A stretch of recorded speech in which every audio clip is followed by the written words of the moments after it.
All right, parents, here we go again. It's the Ask Dr. Tony episode. This is the Experience Miracles podcast, and I'm your host, Dr. Tony Ebel, an expert in pediatrics, neurodevelopmental disorders, and drug-free, nervous system-focused healthcare. On this weekly episode, I'll be addressing the top questions on every parent's mind. If there's one thing we love and welcome, it's parents who never stop learning, asking the hard questions, and advocating for your kiddos like none other. So get ready for some real talk, real-life clinical and parenting experience, and real easy to understand answers that will help your family take action and get to that next level of health and healing. You ask, I answer. Let's dive into today's episode. Continued wellness care. Why is it important? I love this question. Let me start the answer to this one. Why is wellness care? So, we get this question all day, every day in practice, and I have for 18 years, and now we get it through the platform as well. Hey, we finished up our restoration care. We saw some incredible results. Things are a whole lot better. We are so grateful. And usually it kind of comes with this context too. And hey, we're so grateful. And we're also really busy. And yeah, I totally get it. Let me just speak to the components that come with this question, which are totally normal. I would factor in these components as a parent, right? Making this decision, or a patient myself for this. So you're busy. So getting into chiropractic, even if it drops down, wellness care is usually once a week. If a kiddo's been through sensory storm, stuff, special needs, we may adjust them 2 times a week for wellness and supportive care. I will talk in a couple of minutes the fact that I despise the word maintenance. So I'll work that into this answer, and I'm glad that it was called wellness care. And then the other thing is cost, right? The restoration care, chiropractic, especially wellness care, the healthcare system, how they doing on getting us and keeping us healthy, right? Horrendous. You can't even give it an adjective to describe how terrible our healthcare system is in the U.S. and developed countries. So then what is that? Why is our healthcare system only sick care?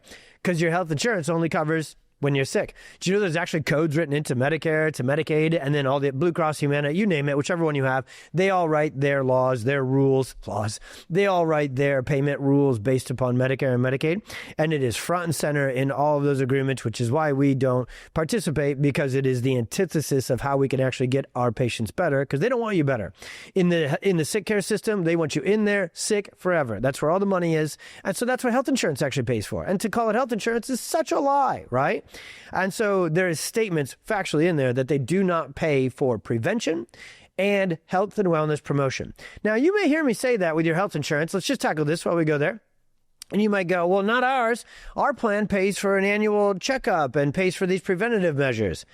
Medicine has also taken the word prevention and frickin' stole it from what it actually means. That's just called vaccination and other sort of things. They are just bringing you in for these wellness checkups and these preventative checkups to sell you other products that aren't making you healthy at all. So I won't go down this road too much. But medicine, traditional medicine, and by the way, if you've heard me on this podcast or platform before, I actually don't think we should ever ask medical doctors and pediatricians to do anything with wellness. They don't know anything. They went to school for 8 years and there wasn't a single bit of health and wellness and neurodevelopment and nutrition and wellness lifestyle training in there. They're clueless. That'd be like taking your car to your accountant and be like, hey, can you check the fluxometer? Which I don't think is a car part, because I don't know anything about cars, right? They'd be like taking your car to me and being like, hey, while you're adjusting my nervous system, you want to check out the wiring on my, Ford? And I'd be like, I don't know nothing about that. That's like asking pediatricians in the healthcare system to keep us healthy and promote health. Okay. That ended up being the first chapter of my answer to this, why is wellness care? So it's a good contrast to say it's a perplexing conversation for us to consider because no one else does it, right? In healthcare, they don't do it. So let me go to a healthcare adjacent story to really bring this one to life. And then it's me. So I will answer this question, why is continued wellness care important for my child, for my family? I will answer it scientifically. So there's the tangent and the rant answer. Then I'll give you the story answer, and then I'll give you a science answer. answer. Pretty standard Dr. Tony answer, where we bob and weave between those three components. All right. So early in my practice, I opened up a practice right next to, here in Crystal Lake, Illinois. Opened up right on this cool road, a very, very awesome practice building.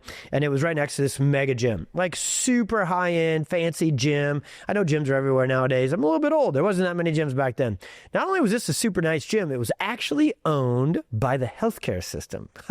Back to our healthcare. So it was owned by the hospital chain and the medical clinics, the sick care system, all right? So especially back then, before the market shifted and they had to at least pretend to play along, they didn't love anything to do with wellness or chiropractic. So I'm working out in there. Way early on, Facebook, Instagram, just getting going. We did a lot of, because the only way you can help people is if they know that you exist. So we were pretty well known in the community within a couple of years. I've got a bald, bearded head. I suppose I'm a recognizable fella. So here's where the story goes. So I'm at this gym working out. My wife and I are in there working out. And I can't remember. I'm like 2 years, 3 years into practice, whatever it is. And you know when you're out in public and somebody's just like looking at you and you know they're looking at you, but you don't know them. But you know they think that they know you. Following me here? Okay. And so this dude is just awkwardly looking at me. And I'm not, I'm not in super shape, you guys. I'm not like Schwarzenegger or anything. So I don't think I'm like someone to like look at the gym and be like, look at that guy's delts. So just having a little fun with this one.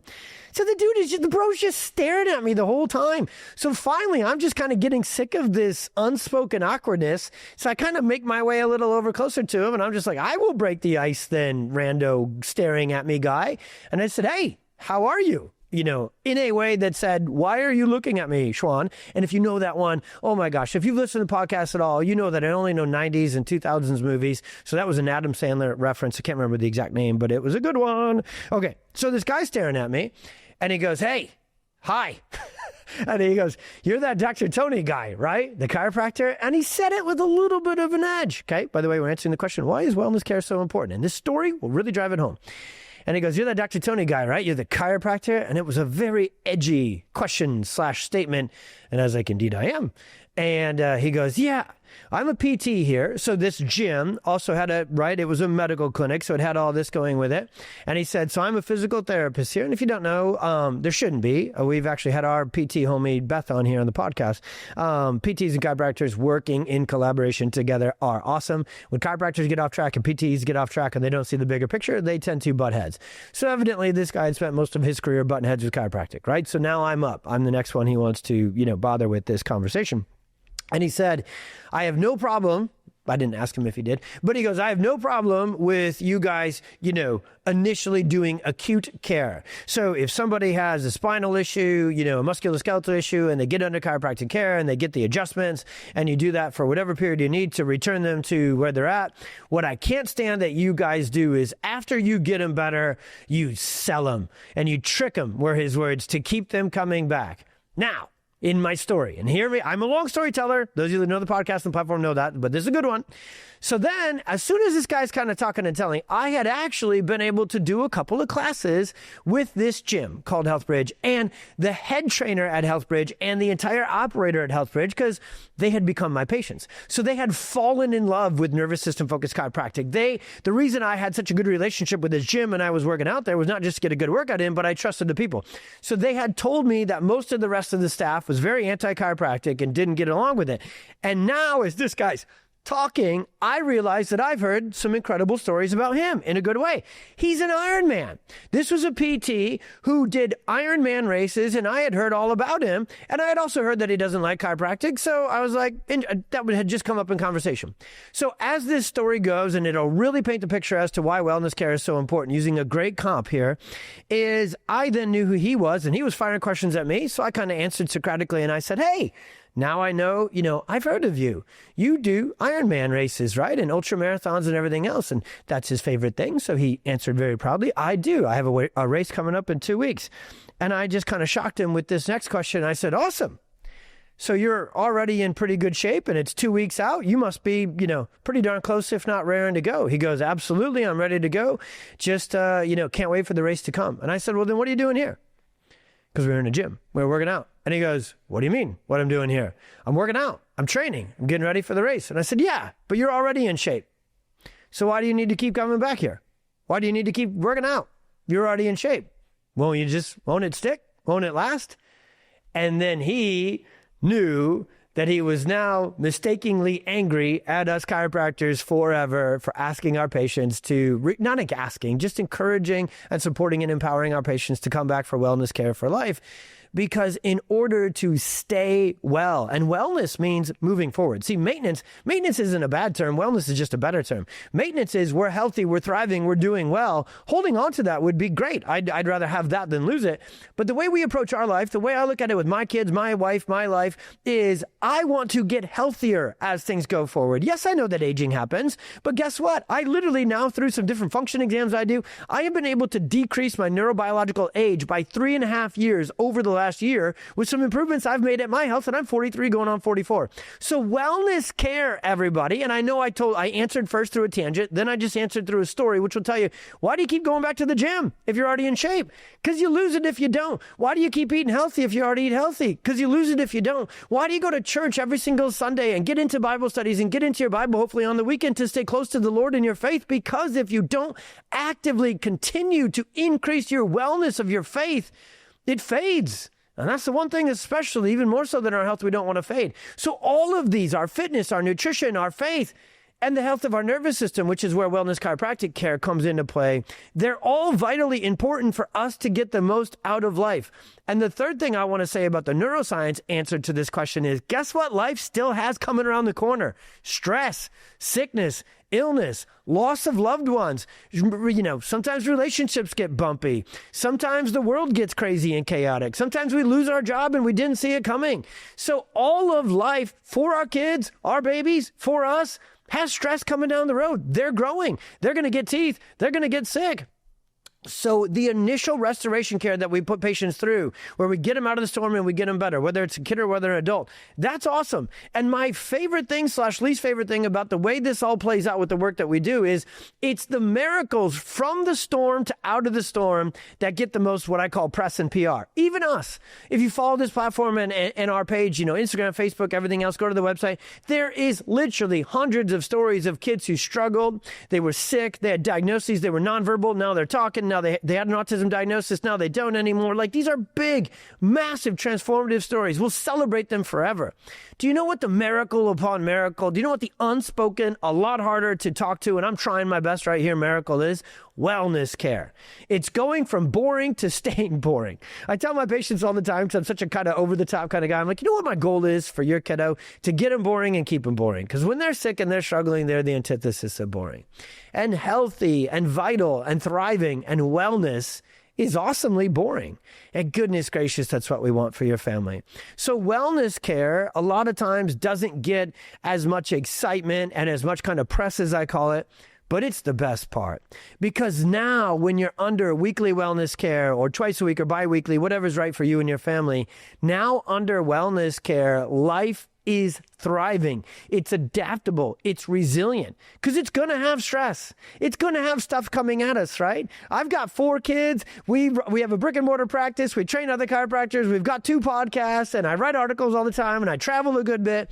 If I didn't get adjusted, my wellness care, if you want a little kind of like personal example of how I do wellness care, I get adjusted twice a week minimum because I live life at full speed. Okay. So it's neuro math. I use my nervous system a lot. I work out a lot. I go to do a lot. I want to have high energy and perfect performance with my kids. I don't want to pour into my work and then come home and be a turd. So I take care of my nervous system through wellness care chiropractic at the highest level. And one time a week, actually for me, with my goals, doesn't cut it. So when we recommend wellness care for patients, it's for them because the goals are to not fall back and get sick. The goals are to continue to thrive, to continue to be resilient, to continue to be adaptable, and to get the most out of life. And so wellness care is the best. So to recap the kind of 3-part answer I gave to this one, it's the opposite of medicine and traditional healthcare, quote unquote sick care. So one of the things you can guarantee almost to get yourself healthy is just look at what causes everybody else to get sick, like being buried into the medical system, and do the opposite. I know it sucks because health insurance would be really nice if you have an HSA account or a Flex account. At least maybe it gives you something there, right, that actually can be used for health and wellness promotion activities like chiropractic. So if you have an HSA, if you have a Flex, use it for these sort of things. But it would be really nice if health insurance actually had anything to do with covering things that make us healthy, but it doesn't. So you can almost kind of draw a line in the sand. If the traditional sick care system does it and the traditional sick care insurance system pays for it, it's probably not going to get you healthy, okay? And if it doesn't, it probably is. And that's how wellness care is, okay? Wish it was different in terms of who pays and if we got support on that. But right now, that's the system we all live in. So we got to live that way. So what we do with our family is we prioritize our dollars massively to things like staying healthy, right? So clean eating. We go to holistic biological dentists, like wellness. This has already been a long answer. I'll shut up now. But wellness is everything to us. We are healthy, but we go at our health with the same consistency and kind of veracity that we do. I don't even know if that's a word. And a commitment that we do if we were sick and looking to get our health back. Because the way you best keep yourself from not getting sick, which is cool, but the best part of wellness is living life at the best. So it's the opposite of medicine. It's a great analogy and metaphor is, why do you keep, if you're already in cardiovascular shape and you're a runner, why keep running? Because you want to keep getting the benefit. If you're a weightlifter, why keep weightlifting? Because you want to keep getting the benefit, right? So to stay in shape, you can't get in shape and then get to maintain it without earning it continually going forward. Wellness care is the same way, and there's still stress coming down the pipe for our kiddos. So it's also what we like to call, the better word than prevention, I think, is proactive. So for us, wellness care is about being adaptable, resilient, proactive, and getting the most out of life for our whole family. And actually, 70 to 80% of our practice is under wellness care. They've already gone through, experienced their changes and their miracles. The coolest case actually ever is if somebody starts, like we're adjusting and checking a kid from birth for wellness and for promotion. That is the coolest. That is the bestest. So great questions. They've been coming in a lot. Hey, is wellness care important? And what's your take on it? Well, that is the Tony the Tangent. 3 answers in 1 take on that one.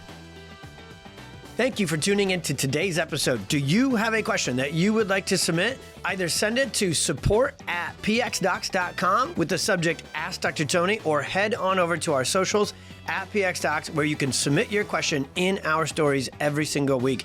Every kid counts and every family counts, so let's leave no questions left unanswered. If you loved this episode and you want to help us reach more kids, we would so appreciate if you left a review and a rating on your favorite platform. God bless. Be well. We'll see you on the next one.